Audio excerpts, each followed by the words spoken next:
ओंकार बिंदु संयुक्तम नित्यं ध्यायन्ति योगिनः मोक्षदं कामदं चैव ओंकाराय नमो नमः। आध्यात्मिक यात्रा की श्रृंखला में माँ भारती के समस्त जागृत पुत्रों को महाकाल शक्ति पीठ की ओर से साधुवाद। साथ ही Dronacharya TV, Dronacharya Times YouTube channel के इन संवाहकों को भी मैं महाकाल शक्ति पीठ की ओर से साधुवाद एवं शुभाशीष ज्ञापित करता हूँ। सर, गुरुदेव, आज का विषय है ध्यान, योग और समाधि। इनमें क्या तारतम्य है?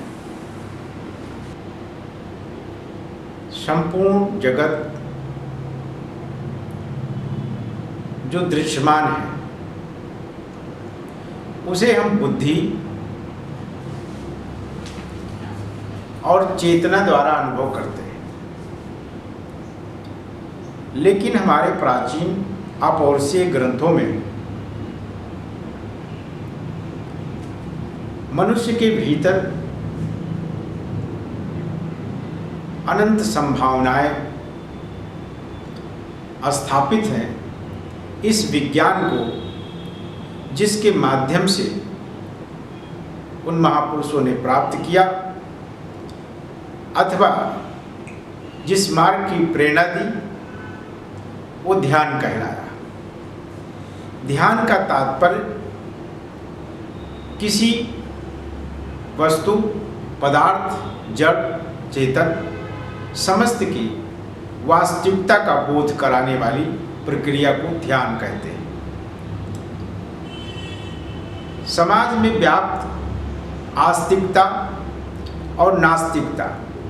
आस्तिकता का तात्पर्य जो जैसे है उसे उसी रूप में स्वीकार कर लेना आस्तिकता है, अथवा जिसके बहुत से लोग सम्मिलित भाव से उसके प्रति अपनी संवेदना रखते हैं, उसके प्रति अपनी भी संवेदना समाहित कर लेना आस्तिकता है। नास्तिकता वो विचारधारा है जो समूह के विरुद्ध कार्य करती है। जिन मनुष्यों का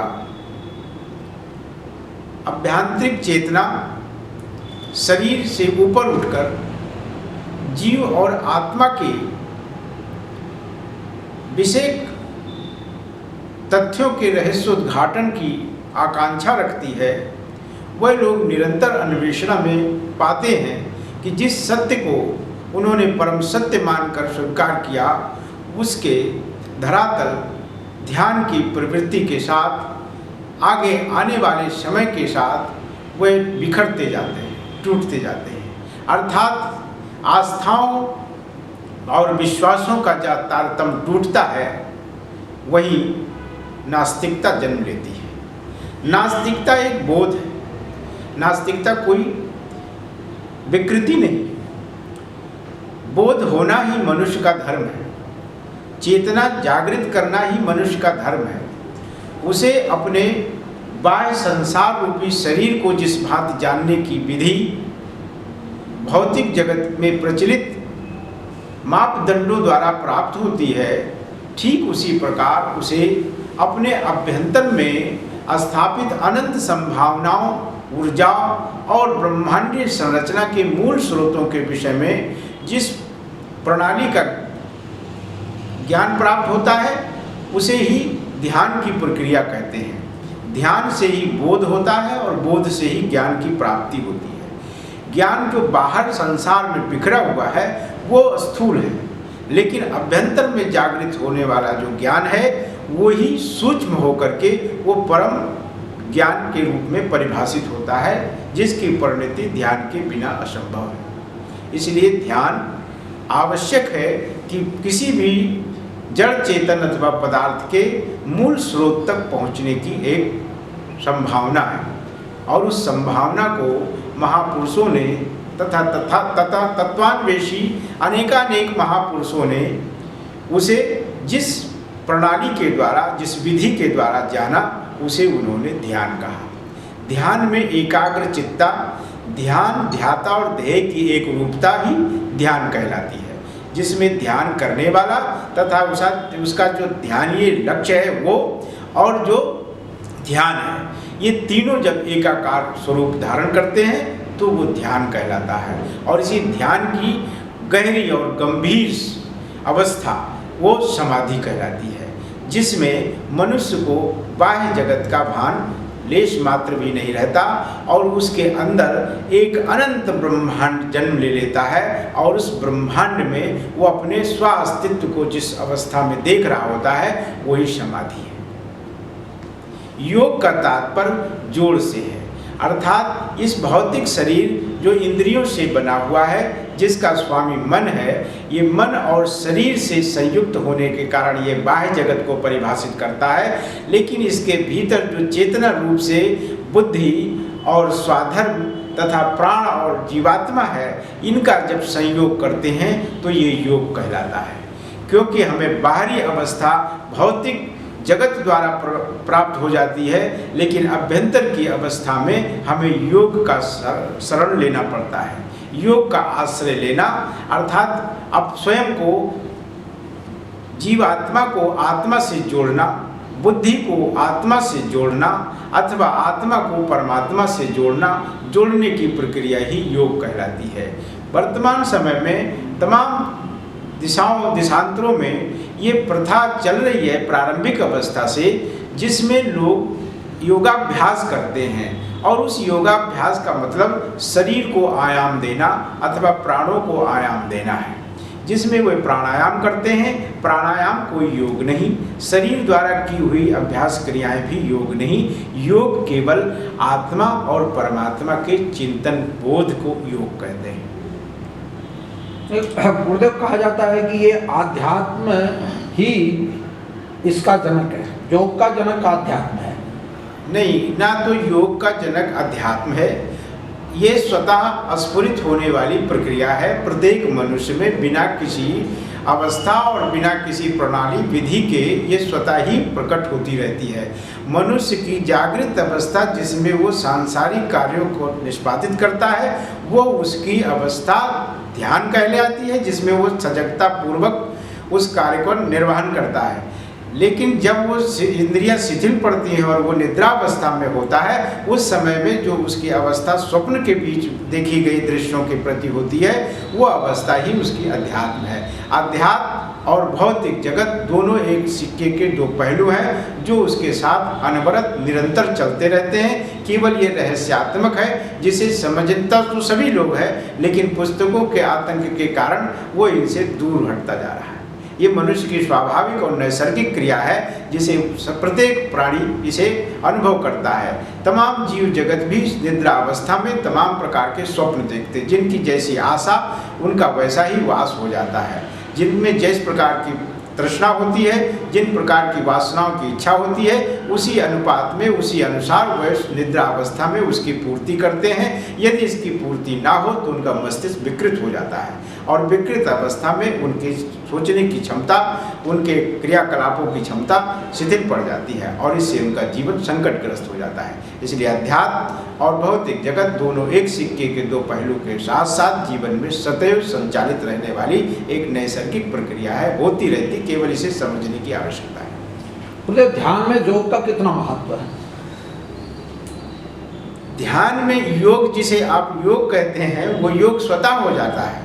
जब ध्यान होगा तो योग उसकी पराकाष्ठा है। ध्यान ही हमें योग का मार्ग प्रशस्त करता है। तो सबसे पहले जब भी जिस व्यक्ति को अध्यात्म का चिंतन की आवश्यकता जान पड़ती है, उसे लगता है कि हम अपने शरीर के अलावा अपने अंदर में और भी जो चीज़ें हैं उन्हें हम जानें, जो सूक्ष्मतर सूक्ष्म शरीर के रूप से व्याख्यापित हैं, उनके आधार पर हम जानें आत्मा क्या है, जीवात्मा क्या है, प्राण क्या है, बुद्धि क्या है, स्वाधर्म क्या है, विवेक क्या है, परमात्मा क्या है, ब्रह्मांड क्या है, ये जीव जगत क्या है, मेरा उद्देश्य क्या है। इन सारे प्रश्नों का उत्तर उसे अध्यात्म से ही प्राप्त हो सकता है, और वह अध्यात्म उसके अंतस्थल की गहराई में ही उतरने से वहाँ उसका विशाल धरातल स्वतः निर्मित होता है। उसमें वो अपने स्वास्तित्व को देख करके वो अपने वास्तविकता से परिचित होता है।